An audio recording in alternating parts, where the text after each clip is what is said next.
The fabric of reality is thinner than we think, woven with unseen threads in the hum of a city's servers, the dust of an old building, or the electromagnetic fields of a new train line.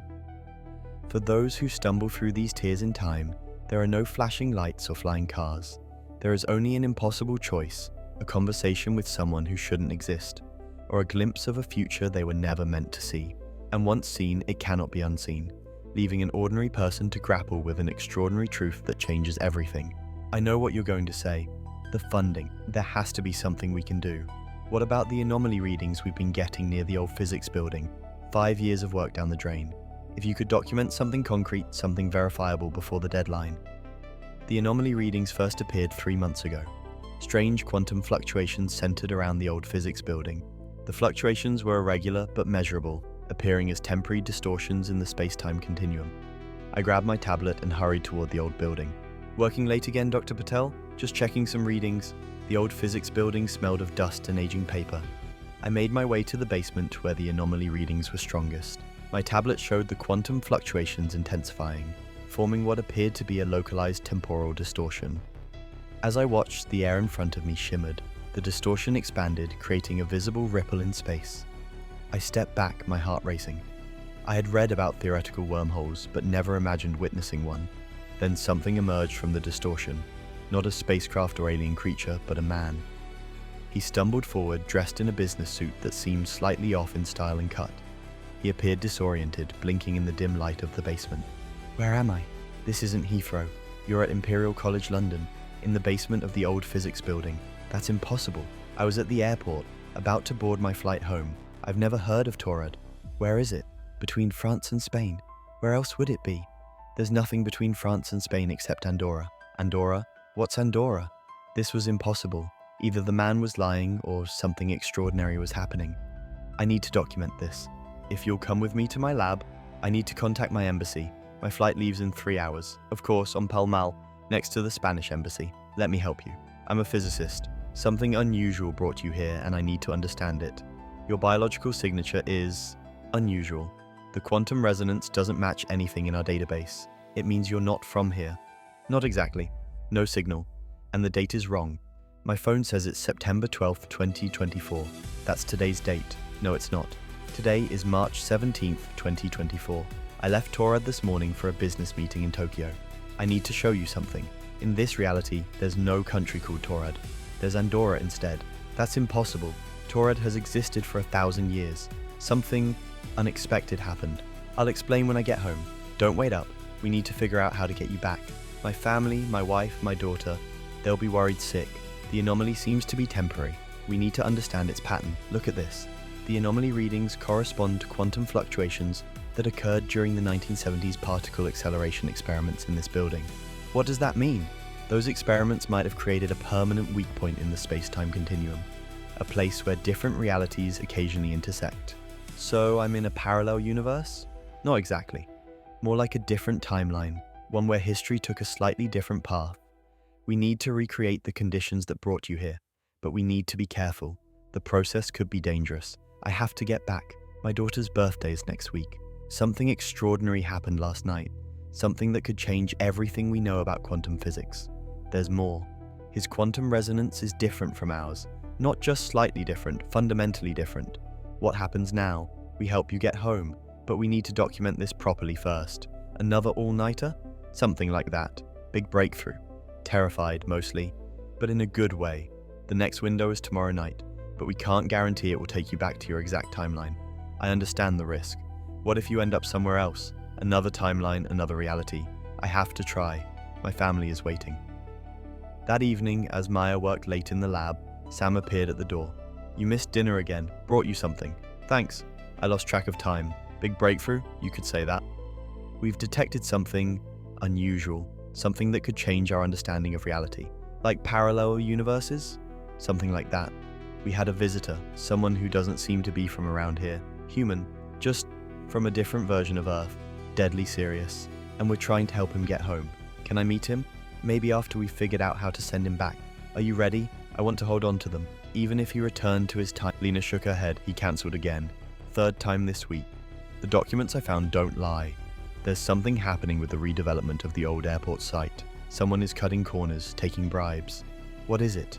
The light's odd, almost like a double exposure. For a moment, the scene before them seemed to flicker between the abandoned terminal I knew and something else. Something darker, more chaotic. Did you see that? I'm getting some strange readings on my equipment. Must be the cold affecting the sensors. This is impossible. What? The view, it's changing. Look, this can't be happening. There's no emergency alert, nothing on the news. Whatever this is, I'm documenting it. We need to leave. We can't. This is the story of a lifetime. It's not real. It can't be. But even as she said the words, she knew something was fundamentally wrong with their reality. What was that? I don't know, but we need to find out. Nothing. I knew it was too good to be true. Wait, look at the metadata. They're like ghosts in the machine. Lena's phone buzzed with a message from her editor. Where's the story? Deadline is tomorrow. We have nothing concrete. It wasn't a hallucination. We both saw it. The images from Tempelhof Field haunted me. I spent hours researching similar phenomena. I found scattered accounts of temporal anomalies throughout history, people who claimed to have witnessed future events that later came true. I found something in the photos. When I enhanced them, applied specific filters, images of the future, clear as day. Not the whole scene, but fragments, fire, destruction, and dates. Coordinates in the metadata that correspond to specific times in the future. How far in the future? 6 months. This is impossible. How could this happen? Some kind of temporal anomaly. A window into the future, maybe connected to the history of the place. Tempelhof has seen its share of disasters. We have to report this. Warn people that we saw the future through a camera lens. They'll think we're crazy. Without proof, without a believable explanation, we would be dismissed as conspiracy theorists. Yet the images were too vivid, too specific to ignore. Let's go back to Tempelhof, see if it happens again. We brought additional equipment, cameras, sensors, audio recorders, hoping to capture more evidence. It happened again. The same shimmering air, the same disorienting sense of time shifting. This time we were better prepared. Check the atmospheric readings. Pressure is dropping, temperature fluctuating. We need to identify the cause. If it's a terrorist attack, we might be able to stop it. There's a pattern. Look at the sequence of explosions. They're coordinated. We have enough now, enough to convince someone, but convincing anyone proved harder than we expected. My editor dismissed my concerns, suggesting I take a vacation. Desperate, I reached out to an old contact in the federal police. I arranged a meeting, showing him the enhanced photos and explaining what we had witnessed. I understand your concern, but without more concrete evidence, this is concrete. These are real places, real times, 6 months from now. They're planning something big, simultaneous attacks across the city. We need to find out who. There must be clues in the present. The work consumed them. Lena missed deadlines. Tom neglected other assignments. Their professional lives suffered, but they felt compelled to continue. 3 months before the predicted attacks, they received a break. An anonymous source contacted Lena, claiming to have information about a planned terrorist operation. They call themselves the New Red Army faction. They believe the German government has betrayed its socialist principles. They're planning something for May 1st. May 1st, the date from the enhanced photos. Lena's blood ran cold. Who are you? How do you know this? That doesn't matter. What matters is that you have the evidence to stop them. But be careful, they know you're investigating. The call ended abruptly. Lena shared the information with Tom, and they decided to go to the authorities again, this time with more specific intelligence. Inspector Richter met them at a secure location, his expression serious. We've had our eyes on this group, but we didn't realize the scale of their plans. Your information helps, but we need more to act. We have the locations, we have the times. Richter studied the documents. I'll take this to my superiors, but you two need to be careful. If these people know you're investigating them, you could be in danger. As they left the meeting, Lena felt a mix of relief and fear. They had done what they could, passed the information to the authorities. But would it be enough? The following weeks passed in a blur of anxiety. Lena and Tom continued their investigation, digging deeper into the New Red Army faction. They uncovered connections to disgruntled former intelligence officers, weapons smugglers, and foreign sympathizers. One spring evening, I received a package from Tom. Inside was a book, his collection of photographs from Berlin. On the cover was an image of Tempelhof Field, peaceful and serene. Inside, a note. Still no answers about what we saw that day, but I think about it often. Do you? I smiled sadly, tracing the outline of the abandoned terminal on the book cover. I thought about the temporal anomaly, the visions of the future, the lives we had tried to save. I thought about the cost of knowing what was coming, the burden of foresight. On the last page of the book, Tom had included one of the enhanced photos from Tempelhof Field. It was the image of Berlin burning, with faint shadows of what was to come. Below it, a caption: "Some futures cannot be changed, only witnessed." I closed the book, the weight of our shared experience settling over me once more. We had looked into the future, seen what was coming, and tried to change it. In the end, we had only managed to alter the details, not the outcome. As I looked out my window at the London skyline, I wondered about other temporal anomalies. Were there others like us, scattered across the world, burdened with knowledge they couldn't fully share? The men who had witnessed the firebombing of Hamburg in 1932 had disappeared, their story dismissed as fantasy. Now Tom and I had joined their ranks, witnesses to futures we couldn't prevent, custodians of knowledge that brought more pain than power. Some secrets, I realized, were too heavy to carry alone, but some futures were too heavy to change at all. I first noticed the problem on a Tuesday morning when I stepped out of the shower onto a damp bathroom floor. At 28, I had been living in the converted Victorian flat in East London for 3 years. The building had always shown its age in creaks and drafts, but never in water leaks. I followed the trail of moisture back to the wall behind the sink, where a small dark spot was spreading across the paint. "Great," I muttered, grabbing a towel. My landlord would take days to respond, and I couldn't afford the water damage or the disruption to my work as a freelance software developer. After calling my landlord, who promised to look into it sometime next week, I decided to investigate myself. I emptied the cabinet under the sink, removing cleaning supplies and old plumbing manuals left by previous tenants. The source of the leak wasn't immediately visible behind the jumble of pipes. "I'll need to crawl inside," I said to my girlfriend Maya, who was leaning against the doorframe with her arms crossed. Maya raised an eyebrow. "You're going to crawl under the sink? Have you ever done that before?" "How hard could it be?" I replied, grabbing a flashlight from the kitchen drawer. "I just need to see where the water's coming from." I squeezed into the cabinet, my shoulders scraping against the wooden sides. The flashlight beam cut through the darkness, revealing copper pipes green with age. As I reached toward the back wall, my hand met not solid wood, but empty space. "That's odd," I called out. "The cabinet doesn't have a back, it just continues." "What do you mean it continues?" Maya asked, kneeling down. I shimmied further into the darkness. "It's like a tunnel or something. The space keeps going."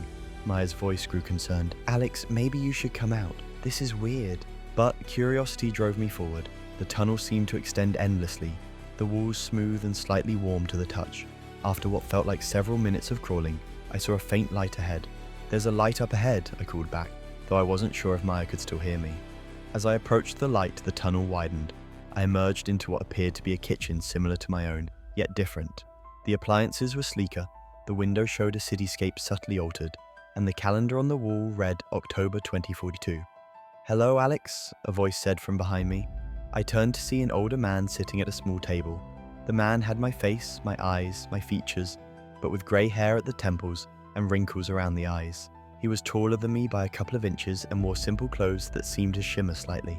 "Who are you?" I asked, though I already suspected the impossible answer. "I'm you. From 20 years in the future, to be precise," the man smiled. My mind struggled to process what I was seeing. "This is impossible," I said. 20 years ago, I would have agreed, future Alex replied, but then I crawled into a cabinet under my sink and found myself talking to myself. I noticed something on future Alex's forearm, a small tattoo of a phoenix, identical to one I had gotten with Maya on our first anniversary, though this version was slightly faded with age. "You really are me," I said, touching my own tattoo. "Future." Alex nodded. "I know what you're thinking. All the questions you have. I had them too when I was standing where you are now." "How is this happening?" I asked, my scientific mind racing for explanations. The building's old wiring combined with the electromagnetic interference from the new crossrail construction nearby created a temporary quantum tunnel, future Alex explained. "It only connects to one point in time, 20 years in the future, and it only stays open for about 15 minutes. I pulled out my phone to take notes, but realized there was no signal. "How do I get back?" "The tunnel will start closing soon," future Alex said, standing up. "You need to go now, but first, I need to tell you something important." I followed future Alex to the window, which overlooked a transformed London skyline. New buildings rose between familiar landmarks, and strange vehicles moved silently through the streets below. "You're at a decision point in your life," future Alex said, his expression serious. "The job offer from that tech startup, Neural Dynamics. You're going to take it." I nodded. "I've been thinking about it. The pay is better and the projects are more interesting than what I'm doing now." "Don't," future Alex said firmly. Take the teaching position at Imperial College instead. Why? What happens if I take the job at Neural Dynamics? Future Alex hesitated. You'll be successful, very successful. The company will revolutionize neural interface technology, and your work will be at the center of it. You'll make more money than you ever imagined. That sounds good, I said, confused. Future Alex turned to face me. Maya will leave you. She'll say you've changed, that you've become obsessed with work and lost sight of what matters. You won't see it until it's too late. I felt a chill despite the warm air. Maya had been expressing concerns about my work-life balance lately, about how much time I spent coding even when we were together. Is that why you wanted to meet me? To warn me about Maya? I wanted to save us both the regret. 20 years is a long time to live with the knowledge that you chose career over love. I have to go. One more thing, the tattoo. Don't let Maya talk you into getting matching ones.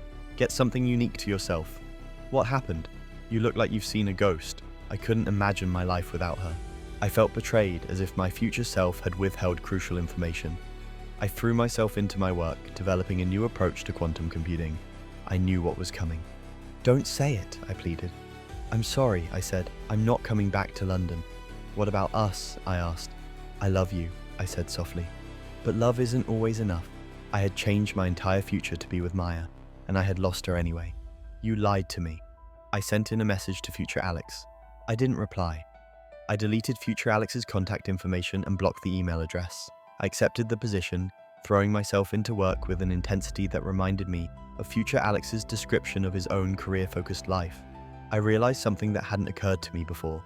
Maybe our relationship had evolved into something else. Friendship, occasional contact, a lingering connection despite the distance. I wondered what future Alex was doing now, whether he had found happiness in his timeline. The questions would remain unanswered.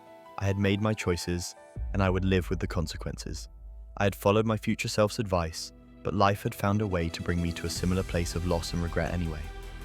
Maybe the future wasn't something to be predicted or avoided, but something to be shaped by each decision, each moment of joy or sorrow. Thinking of you. Hope you're doing well, I texted Maya. I'm doing okay. Miss you too. It wasn't reconciliation, but it wasn't finality either. Our story wasn't over. It had just changed form. Perhaps that was the lesson my future self had been trying to teach me. Not how to avoid pain, but how to move through it. How to hold on to connection even as life pulled us in different directions. I noticed something on the floor under the sink cabinet, a small metallic object I had never seen before. I picked it up and examined it. It was a quantum storage drive, similar to ones used in my research, but with technology far beyond what currently existed. A note was attached to it, for when you're ready to understand. I looked around the empty flat, wondering how future Alex had left it there. The quantum tunnel was gone, but perhaps some connection between our timelines remained. I slipped the drive into my pocket. I wouldn't examine it right away.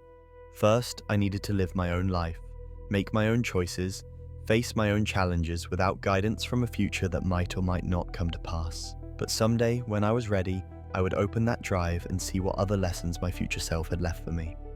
Until then, I would focus on the present, the only time that truly belonged to me. I think I need to make a decision about that job offer. At 32, I had already established myself as one of the most promising neurologists in Peru, but today I felt anything but promising. My brother Carlos was missing. Carlos was 28, a tour guide who often led groups to remote locations. He had been due back from his latest trip to the Markawazi Stone Forest 2 days ago. The patient's description matches what Carlos wrote in his last message to me. I pulled out my phone and opened the message from Carlos, sent 3 days ago. Found something incredible here, a stone cabin that shouldn't exist, going back tonight to investigate. Where is the patient now? My heart was pounding. The patient was indeed Carlos, lying in bed with the left side of his body completely still. His right hand clutched his phone and his eyes were wide with fear. I don't know what happened. 1 minute I was reaching into the cabin. The next, it appeared out of nowhere, torchlit, filled with people dressed like they were from centuries ago. I felt this pull, like I needed to go inside. When I reached in, my left arm went numb. Then my friend pulled me back and I collapsed. I'm going to help you, Carlos. I promise. I've seen cases like this before, not many, but a few. All connected to Markawazi. I believe there's a dimensional doorway in the stone forest, a place where different time periods intersect. When Carlos partially entered that space, his body experienced a shift in dimensional energy, disrupting his nervous system. Dimensional doorways? That sounds more like science fiction than medicine. But how else do you explain his condition? Or the other cases I've documented over the years? The common factor is partial entry into what they describe as a stone cabin or doorway. Those who were pulled back quickly survived with paralysis. Those who fully entered never returned. There isn't one, at least not in conventional medicine. But my research suggests that if someone could safely enter the dimensional space and understand its properties, they might find a way to reverse the effects. I'm going to Markawazi. If what I suspect is true, you'll be entering a place where the rules of time and space as we know them don't apply. My grandmother called it the place between worlds. She said that on certain nights, when the moon was full, you could see other times reflected in the stones. And the stone cabin? Have you heard of it? Many have seen it, but few approach it. Those who do, they are never the same. The dimensional doorway appears at night, usually around midnight. It doesn't stay long. If what Dr. Rios suspects is true, the doorway creates a bridge between different time periods. Partial entry causes a disruption in the body's energy field, leading to paralysis. Full entry means being lost in another time. It's starting. The EEG showed unusual brainwave patterns, and the spectrometer detected energy signatures I couldn't identify. Carlos described it exactly. The cabin seemed to pulse with energy, drawing me toward it. I felt an irresistible pull, like a magnetic force compelling me to move closer. I need to get readings from as close as possible. It's like looking through a window into the past. The energy readings are off the charts. This isn't a hallucination, it's a real dimensional bridge. I need to go in further. I have to, for Carlos. The paralysis was still present, but less severe than before. It's like the body needs time to acclimate to the new dimensional environment. Each time, my body will adapt more, allowing me to stay longer and gather more data. If I don't return within an hour, contact Dr. Rios with my research. This device should maintain my connection to our time period. I was somehow invisible to them, an observer from another time. Elena accepted the amulet, feeling its strange warmth. Thank you. How do I return? I think I have what we need. You're back and you brought something. This is extraordinary. I can feel something like pins and needles. It's working. You're going to be okay. The news of Carlos's recovery spread quickly. Soon, other patients with similar conditions were brought to Elena, all with stories of encountering strange phenomena in various locations around Peru. Elena and Dr. Rios worked together, using the amulet and Elena's research to develop treatments for each case. But Elena noticed something concerning. The amulet was losing its power. Each time it was used to treat a patient, its energy diminished. Within a month, it was no longer effective. We need to go back, Elena told Dr. Rios. To Markawazi, we need to understand more about these dimensional doorways, how they work, how to harness their energy safely. De Rios agreed, but this time, we need a team. Scientists, historians, medical experts. This could be the discovery of a lifetime. As they planned their expedition, Elena couldn't shake the feeling that they were on the verge of something extraordinary. Not just for medicine, but for humanity's understanding of time and space itself. 3 months later, Elena led a team of 12 researchers to Markawazi. They established a temporary research base near the site of the dimensional doorway, equipped with state-of-the-art equipment to study the phenomenon. On their first night, the doorway appeared as before, but this time, Elena was prepared with a team of experts and advanced technology. We need to map the entire dimensional space, she told her team. Understand its properties, its connections to different time periods, and its effects on human physiology. Over the following weeks, they made numerous discoveries. The doorway connected to at least 7 different time periods, ranging from pre-Columbian eras to the early 20th century. Each time period had unique energy properties that affected the human body in different ways. But they also found something disturbing. The dimensional doorway was becoming unstable. The fluctuations between time periods were growing more erratic, and the energy fields more intense. It's like the connections are breaking down, Dr. Rios observed. If we don't understand why, we could be looking at a catastrophe. Elena spent hours analyzing the data, looking for patterns. She found that the instability corresponded with increased solar activity and changes in the Earth's magnetic field. The doorway was sensitive to external cosmic forces. We need to stabilize it, Elena concluded, before it collapses completely. The team worked around the clock, developing a device that could regulate the dimensional energy. But as they prepared to implement their solution, the doorway suddenly flared with intense light. "It's happening now," Elena shouted above the rising wind. "Faster than we predicted. We need to evacuate." "No, this is our only chance to understand what's happening. I have to try. For everyone who has been affected by these doorways, for everyone who might be in the future, you must choose. Which time will be your home? I choose all of them. My past has made me who I am. My present is where I can do the most good. and my future holds possibilities I haven't yet imagined. I understand now. The doorway isn't just a scientific anomaly, it's a reflection of our own relationship with time. Sometimes, late at night in my laboratory, I would feel a pull toward the doorway. There were still mysteries to solve, still connections to be made between past, present, and future. As I packed my bag for another trip to Makawasi, I wondered what I would discover next, not just about the dimensional doorways, but about myself and the nature of time itself. The first message appeared on a Tuesday night in October. I sat in my cramped Cambridge apartment, surrounded by physics textbooks and empty coffee cups, when my phone buzzed with a notification from Reddit. The post was on r/Futurology, a forum I frequented for speculative discussions about technology and society. The username was Future Eleanor Tumsho50, and the title read, "I am a physicist from the year 20. Ask me anything." I rolled my eyes. Another time traveler hoax. I was about to close the tab when something caught my attention. The post included a mathematical equation describing quantum entanglement patterns that I had been working on for my doctoral thesis. Not similar to my work, identical to my unpublished research. My heart raced as I scrolled through the initial post. The writer claimed to be me, a 58-year-old research scientist working for the United States Temporal Defense Initiative. They described a world where quantum communication had revolutionized society, but where a catastrophic event in 2035, the quantum cascade, had nearly destroyed civilization. I'm sending this message through a quantum entanglement communicator. It creates temporary micro wormholes that allow data to travel backward in time. The technology is unstable and requires enormous energy, so I can only transmit for short periods. I checked the post metadata. The IP address was untraceable, bouncing through servers across the globe. The post contained technical details about quantum mechanics that only a handful of specialists would understand. It included references to equations I had never shared with anyone. The next morning, I rushed to MIT's physics department, my mind reeling. I found Dr. Michael Chen in his office, surrounded by whiteboards covered in equations.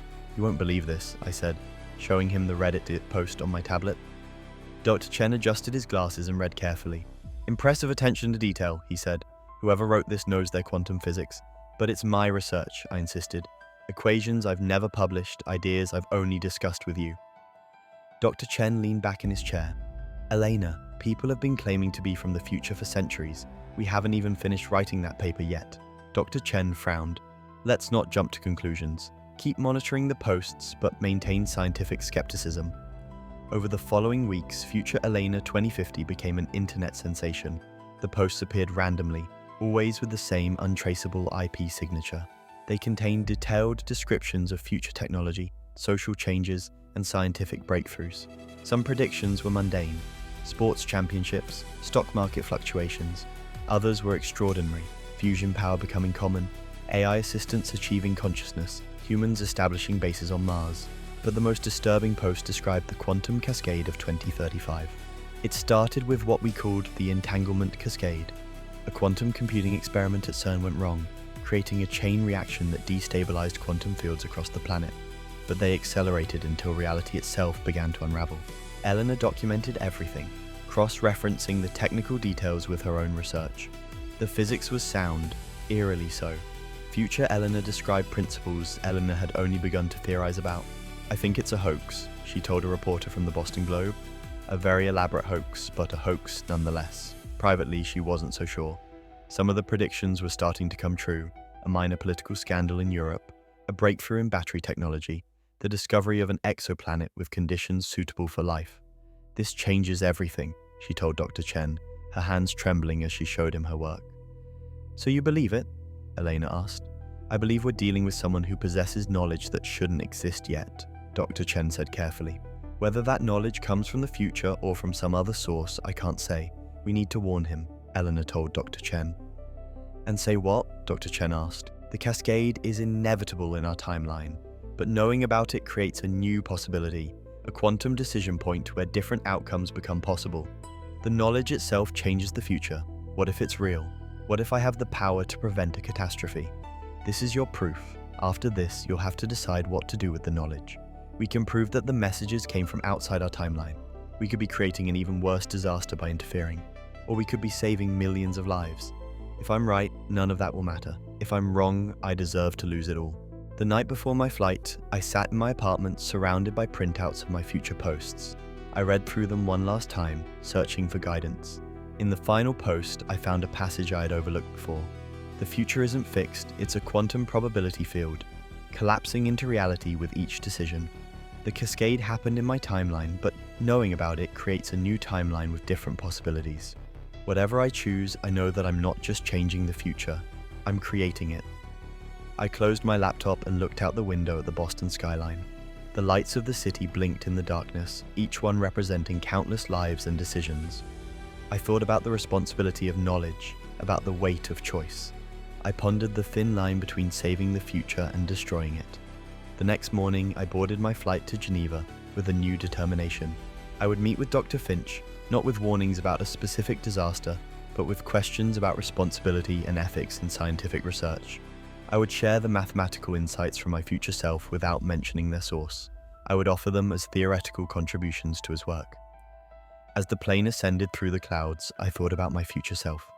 I wondered what had happened to her, whether she had succeeded in changing her timeline, or whether the cascade had consumed her world. I didn't know if I could prevent the disaster, but I knew I had to try. The quantum field of possibilities stretched before me, infinite and uncertain, waiting for my choice to collapse it into reality. Somewhere in the future, perhaps, another Elena Rodriguez was watching, waiting to see what I would decide. The thought was both terrifying and comforting, a reminder that even in the vastness of time and space, I was not alone. The fabric of reality is thinner than we think, woven with unseen threads in the hum of a city's servers, the dust of an old building, or the electromagnetic fields of a new train line. For those who stumble through these tiers in time, there are no flashing lights or flying cars. There is only an impossible choice, a conversation with someone who shouldn't exist, or a glimpse of a future they were never meant to see. And once seen, it cannot be unseen, leaving an ordinary person to grapple with an extraordinary truth that changes everything. Now, the choice is yours. If you want to explore more of these impossible moments and witness the consequences, hit that like button and subscribe for more journeys through the thin places of reality.